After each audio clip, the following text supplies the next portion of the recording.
శివరాత్రి ఎందుకు జరుపుకుంటారో మీకు తెలుసా?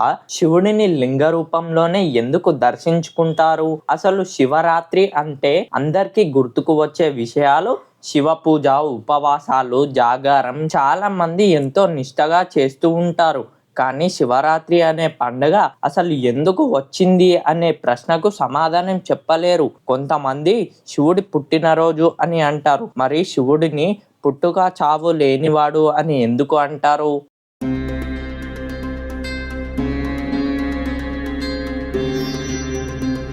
ఒకానొక సమయంలో శివుని మనసులో సృష్టి రచన చేయాలి అనే సంకల్పం కలిగింది. వెంటనే ఏకరూపమైన నేను అనేక రూపాలను ధరిద్దుగాక అని అనుకొని అతని శరీరం నుండి పరాశక్తి అయిన అంబికను సృష్టిస్తాడు. దేవి, మనం ఒక పురుషుణ్ణి సృష్టించి కార్యనిర్వహణ భారాన్ని అతనికి అప్పజెప్పి ఈ బాధ్యత నుండి మనం స్వేచ్ఛను పొందుదాం అని ఆమెతో అన్నాడు. ఆమె అంగీకరించగానే శివుని వామ భాగంలో అమృతాన్ని పుయ్యగా సత్వగుణం ప్రధానంగా ఉంటూ మనోహర విష్ణుమూర్తి శంకు, చక్ర, గద, పద్మాలతో ప్రత్యక్షమయ్యాడు. ఆ దివ్య పురుషుడు సదాశివునికి నమస్కారం చేసి, మహాదేవ, నా నామాన్ని చెప్పి నా కర్తవ్యాన్ని ఆదేశించవలసిందిగా ప్రార్థిస్తున్నాను అని అన్నాడు.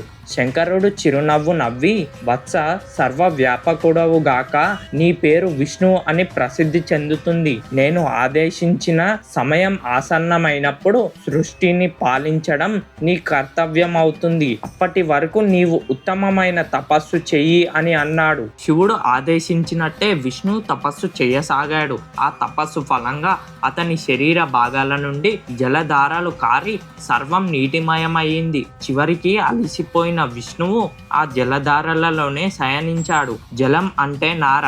నారలో శయనించడం వల్ల నారాయణుడు అనే నామం ఏర్పడింది.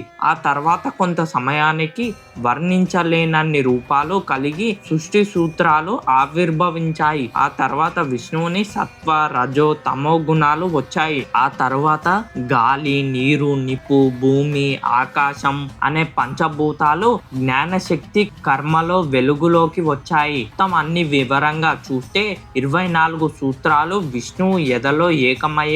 ఆ తర్వాత నారాయణుడు నిద్రలో కాలం గడుపుతుండగా అతని నాభి గర్భం నుండి బంగారపు కాడ కలిగిన కమలం ఉద్భవించింది.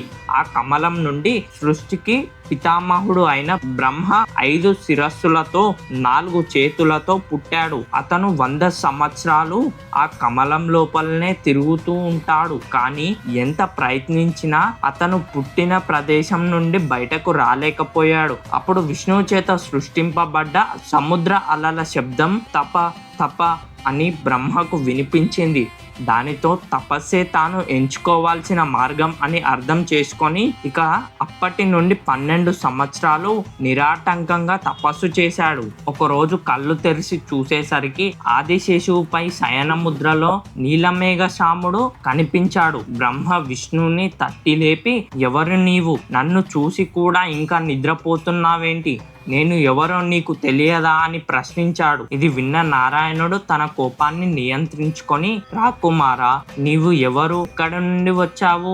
ఎందుకు ఇంత ఆందోళనగా ఉన్నావు? వచ్చి నా దగ్గర కూర్చో అని పక్కన స్థానాన్ని కల్పించాడు. బ్రహ్మ పట్టారాని కోపంతో, నేను కమలంతో, సమయంతో వేగం కలవాణ్ణి, ఈ సృష్టి స్థితులకు కారకుడిని, నేను సృష్టికర్తను. అలాంటి నన్ను ఒక గురువు శిష్యుణ్ణి పిలిచినట్టు కుమార అని పిలుస్తావా అని అన్నాడు. వెంటనే విష్ణు విసిగిపోయి, నీవు నా నాభి నుండి వచ్చిన కమలం నుండి పుట్టావు. నేను నీ తండ్రిని, నీవు నా కుమారుడవు. మోసపూరితమైన మాయ ఆవరించింది అని బదులిచ్చాడు. అప్పుడు బ్రహ్మ విష్ణువుని కొట్టడంతో ఇద్దరి మధ్య భయంకరమైన పోరాటం చెలరేగింది. మొదట సాధారణ మనుషులు ఒకరిపై ఒకరు ముష్టిగాథలు వేసుకున్నారు. తర్వాత వారి ఆయుధాలతో కొట్టుకోవడం మొదలు పెట్టారు.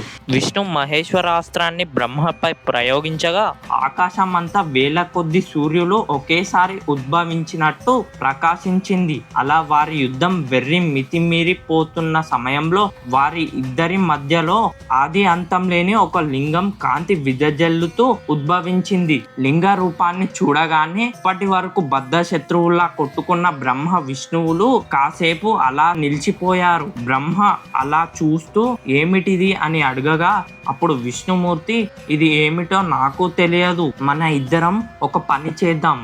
నీవు పైకి వెళ్ళి దీని మొదలు కనిపెట్టు, నేను దీని మూలాన్ని కనబెడతాను అని అనగా ఇద్దరు కాంతి వేగంతో ఆ లింగానికి ఉన్న ఆది అంతు చూడటానికి చాలా దూరం ప్రయాణించారు. కొన్ని సంవత్సరాలు గడిచిపోయాయి. విష్ణుమూర్తి మూలం కనిపించక వెనుకకు వచ్చేశాడు. బ్రహ్మ మాత్రం అలా పైకి వెళ్తూనే ఉన్నాడు. కానీ అతనికి కూడా మొదలు కనిపించలేదు. ఆది అంతం లేని ఆ లింగ విశిష్టత తెలియక గర్వితులై పోటీ పడ్డ బ్రహ్మ విష్ణువులను చూసి మహేశ్వరుడు నవ్వుకున్నాడు. ఆ సమయంలో కేతకి పుష్పాలు వానలా కిందకు జారిపడ్డాయి. అక్కడి నుండి లింగం మొదలు భాగాని కోసం వెతుకుతున్న బ్రహ్మ వద్దకు వచ్చి, వాటితో బ్రహ్మ, మీ వాసన ఎంతో పరిమళంగా ఉంది, మీరు ఎక్కడ నుండి ఇలా కిందకు పడుతున్నారు అని ప్రశ్నించాడు.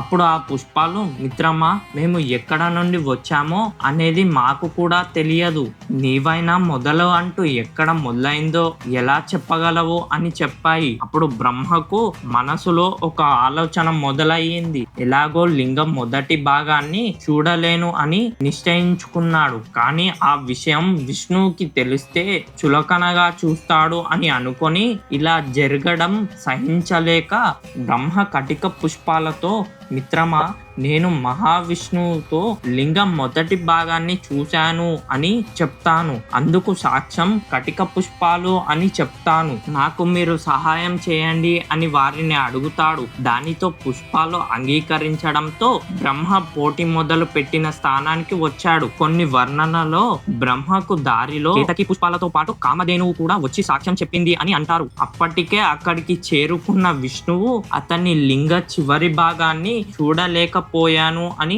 నిజాన్ని ఒప్పుకుంటాడు. అప్పుడు బ్రహ్మ తన అహంకారాన్ని ముట్టిపడేలా, నేను లింగం మొదటి భాగాన్ని చూశాను, దానికి సాక్ష్యం ఈ కేతకి పుష్పాలే అని చెప్తాడు. ఇక సాక్ష్యాలను చూసి బ్రహ్మ చెప్పింది నిజమే అని నమ్మిన విష్ణువు తల వంచి బ్రహ్మ గొప్పతనాన్ని మెచ్చుకున్నాడు. అదే సమయంలో లింగం నుండి విశ్వమంతా వినపడేలా ఓంకారం పుట్టింది. దీనితో పాటే శివుడు జటలు కట్టుకున్న జుట్టుతో శూన్యంగా వెలిగిపోతూ లింగానికి మించిన ఎత్తు కలిగిన శరీరంతో ప్రత్యక్షమయ్యాడు. కోపంతో రగిలిపోతున్నాడు. అతన్ని చూస్తే విశ్వాన్ని మింగివేస్తాడేమో అన్నంత భయంగా కనిపించాడు. కోప జ్వాలలు ఎగసి పడుతూ ఉండగా అతని మూడవ కంటి నుండి భైరవుడు పుట్టుకు వచ్చాడు.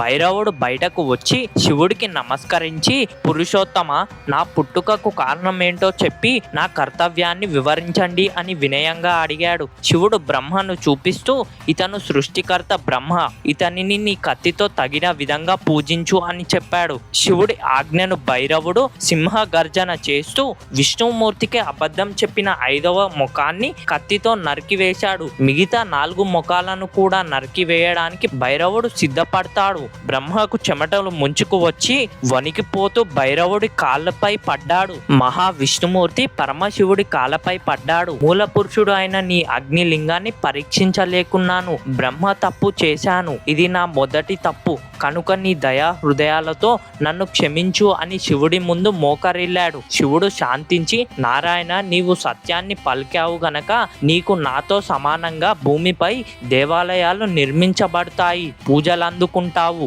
కానీ అసత్యాన్ని పలికిన బ్రహ్మకు భూమి మీద దేవాలయాలు పూజలు నిషేధం. ఆ మాటలు విన్న భైరవుడు బ్రహ్మకు తగిన శిక్ష పడింది అని భావించి అతనిని విడిచిపెట్టి పరమశివుడి పాదాలపై పడి దీవించమని కోరాడు. శివుడు భైరవుడిని ఆశీర్వదించాడు. బ్రహ్మ వైపు తిరిగి మృదువైన గొంతుతో, బ్రహ్మ, పాలించే రాజు లేక భూమి అంతా అల్లకల్లోలంగా ఉంది, నేటి నుండి నీవు భూమిని పరిపాలించు అని ఆజ్ఞాపించాడు. అక్కడితో బ్రహ్మ విష్ణువులిద్దరూ శివుడిని సంతృప్తిగా పూజించారు. ఇది మార్గశిర మాసంలో ఆరుద్ర నక్షత్రంలో జరిగిన సంఘటన. ఆ సమయంలో శివుడిని లింగ రూపంలో, మూర్తి రూపంలో దర్శించి బ్రహ్మ విష్ణువుల చేత పూజలు అందుకున్న రోజు గనక దానికి శివరాత్రి అనే ప్రత్యేక స్థానం దక్కింది.